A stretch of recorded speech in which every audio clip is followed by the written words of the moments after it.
नमस्कार मित्रों, the voice of India में आज हम बात करेंगे 3 राज्यों हिंदी बेल्ट के जिसके परिणाम आए हैं और तेलंगाना और मिजोरम के परिणामों की और उसकी 2024 पे क्या असर होती है उसकी। तो हम स्टार्ट करते हैं छत्तीसगढ़ से। छत्तीसगढ़ में भाजपा ने पुराने जोगी यानी रमन सिंह को साइडलाइन करके एक नया चेहरा विष्णु सहाय दिया है जो आदिवासी चेहरा है।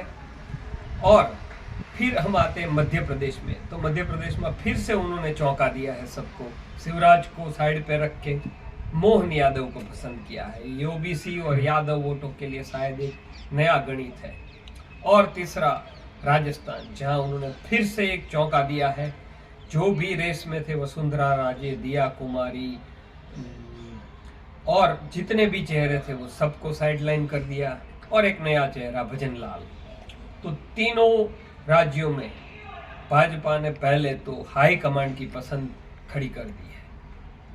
आप ये भी बोल सकते हैं कि नई लीडरशिप को मौका मिला है, पुरानी लीडरशिप को साइडलाइन किया है।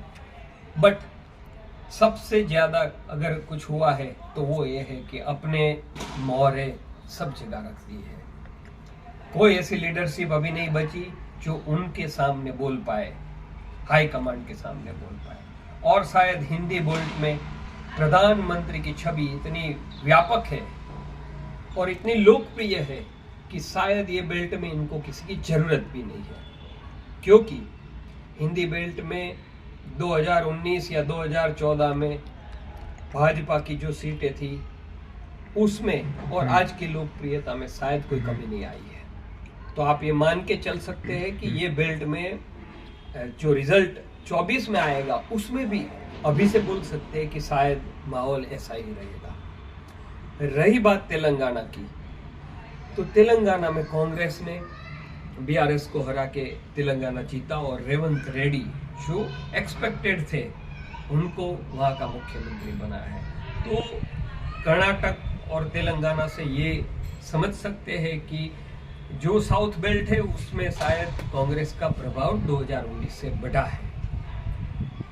तो हिंदी बेल्ट के अलावा आप महाराष्ट्र बिहार में देखें, उसको हिंदी बेल्ट में गिने या नहीं गिने एक क्वेश्चन है। बट गुजरात, मध्य प्रदेश, राजस्थान, छत्तीसगढ़, दिल्ली, उत्तर प्रदेश, इसमें जो भाजपा का आज की तारीख में माहौल है, इतना माहौल महाराष्ट्र और बिहार में नहीं है। वहां उनको टक्कर है। तो हो सकता है कि ये 2 राज्य बड़े हैं, एक में 48 सीट्स और बिहार में 42 सीट्स। तो ये 2 राज्यों में भाजपा को कोई नया चुनावी समीकरण देखना पड़ेगा या उस पर काम करना पड़ेगा। और रही बात पश्चिम बंगाल की, जिसमें जो पंचायत के परिणाम है वो दिखा रहे हैं कि शायद इस बार ममता का वोट परसेंट 2019 से बढ़ेगा और सीटें भी बढ़ेगी। तो इंडिया गठबंधन का जोर हिंदी बेल्ट के बाहर रहेगा अगर अभी से प्रिपरेशन रही तो।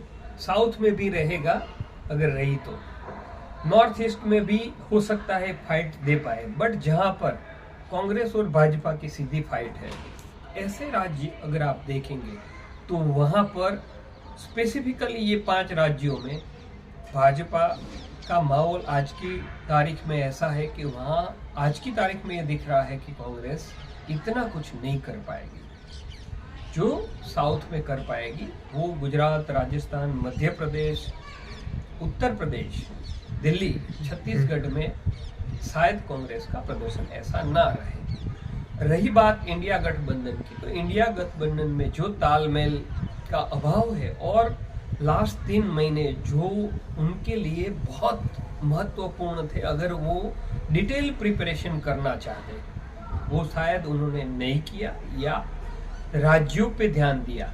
तो अभी इतना समय नहीं बचा है कि वो इतना कुछ माहौल बदल पाए। पर ऐसा जरूरी नहीं है कि ऐसा ही होगा, क्योंकि राजनीति में कुछ भी संभव है। बट अभी हमें नेक्स्ट यही देखना है कि इंडिया गठबंधन का प्रिपरेशन और सीट शेयरिंग कितना जल्दी होता है और वो जो सीट शेयरिंग होता है उसके बाद में वहाँ की प्रिपरेशन और माहौल बदलने के लिए प्रचार प्रसार वो कितना जल्दी शुरू कर पाते हैं, कितना जल्दी कैंडिडेट दे पाते हैं, कितना जल्दी कैंडिडेट अपना प्रचार कर पाते हैं, और इंडिया गठबंधन एज ए गठबंधन और कांग्रेस क्या और नया कर सकते हैं जिससे ये माहौल में बदलाव आए।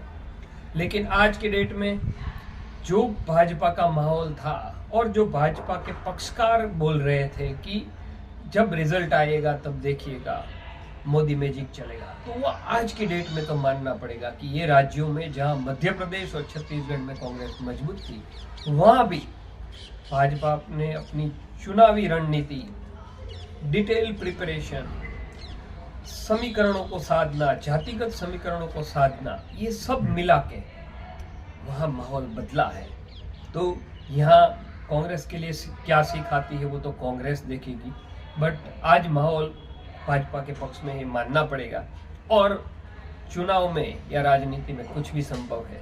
तो हम एजेंडा 24 चुनावी रणनीति 24 के दौरान हर एक वीडियो में देखेंगे कि 24 के अंतर्गत क्या क्या होता है, और हम हर एक सीट का डिटेल एनालिसिस भी करने वाले हैं यहाँ, कि जहाँ पर हम वो सीट में आज की डेट में क्या माहौल है और जातिगत समीकरण और इंडिया गठबंधन के समीकरण से क्या संभव है उसका बात करेंगे। तो थैंक यू, सब्सक्राइब और लाइक कीजिए द वॉइस ऑफ इंडिया। ये वॉइस ऑफ इंडिया का अर्थ ये है कि भारत की आवाज़। Thank you very much.